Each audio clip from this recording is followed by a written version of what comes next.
Good morning friends, তোমরা সবাই কেমন আছো? আমি খুব ভালো আছি। লাভ ইউ জিন্দেগি চ্যানেলের আরও একটা নতুন ভিডিওতে তোমাদের সবাইকে আরও একবার স্বাগত। আর এই দেখো, এটা ছিল একটা বৃষ্টি ভেজা রবিবারের দিন। সকাল থেকে ঝমঝম করে খুব বৃষ্টি হচ্ছিল, আর মেয়ে আমার বৃষ্টিতে ভিজে বলে প্রথম থেকে বায়না শুরু করেছে। কিন্তু যেহেতু ওকে নামতে দিইনি, তাইও জানলার উপরে চেয়ার নিয়ে বসে হাত বাড়িয়ে বৃষ্টিতে ভিজছিল। আর তারপর দেখো, ছিল আজকে বোনের জন্মদিন, ছোট বোনের। তো ও শাড়ি পরে আবার আমাদেরকে দেখাতেও চলে এসেছিলো। তো তখন মেয়ের সাথে ওর একটু ছবি নিয়ে নিয়েছিলাম। আর ছিল বাড়িতে একটু ঠাকুরের অনুষ্ঠান, কিন্তু সারাটা দিন বৃষ্টির কারণে কারেন্টও ছিল না, লোডশেডিং হয়ে গেছিলো। আর দেখো, গরমে সবাই খুব কষ্টও পাচ্ছিল, তবু অনুষ্ঠানটা উপভোগ করছিল। যদিও অনুষ্ঠান চলাকালীন কারেন্ট আবার চলেও এসেছিল। আর আমি আর মেয়ে এখানে দেখো একটু সেলফি নিয়ে নিয়েছিলাম। অনুষ্ঠানে যাব আর মা মেয়েদি একটু ছবি তুলবো না, তাই হয় বলো? ওখানে দেখো কারেন্ট চলেও এসেছিলো, সুন্দর করে সবাই অনুষ্ঠান উপভোগ করছিল, আর অনুষ্ঠানটা খুব ভালোভাবেই মিটেছিল। আর এই দেখো, বোন আবার গান করেছে, নতুন একটা গান তুলেছিল, সেই গানটাইও করেছিল। তো সেই নিয়ে একটুখানি আনন্দ মজা করছিল।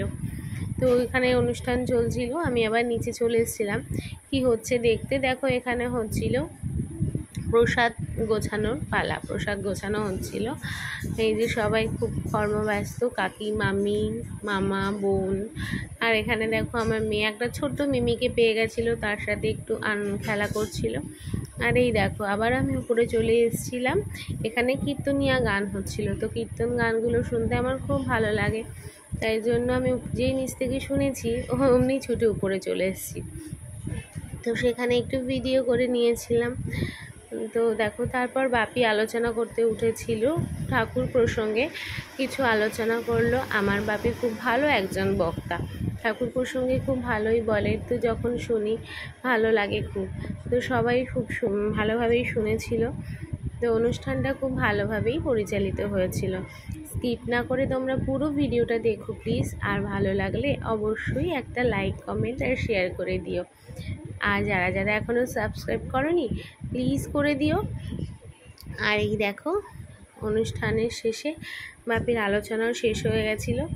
তারপর নিচে সবাইকে প্রসাদ দেওয়া হয়েছিল। তো সেখানে ছবি আমার আর তোলা হয়নি, কারণ কি একটু ব্যস্ত হয়ে পড়েছিলাম। আর এই দেখো, এখানে একটু ছবি নিয়ে নিয়েছি। তারপর নিচে এসে বোন আবার ড্রেস চেঞ্জ করে বলছে, নাও আমাকে আমার বম্মার সাথে একটু ছবি তুলে দাও। তো মায়ের সাথে ওর একটু ছবি তুলে নিয়েছিলাম। তো এইভাবেই দিনটা কেটেছিল। টাটা। ততক্ষণের জন্য সবাই ভালো থেকো, সুস্থ থেকো, সাবধানে থেকো।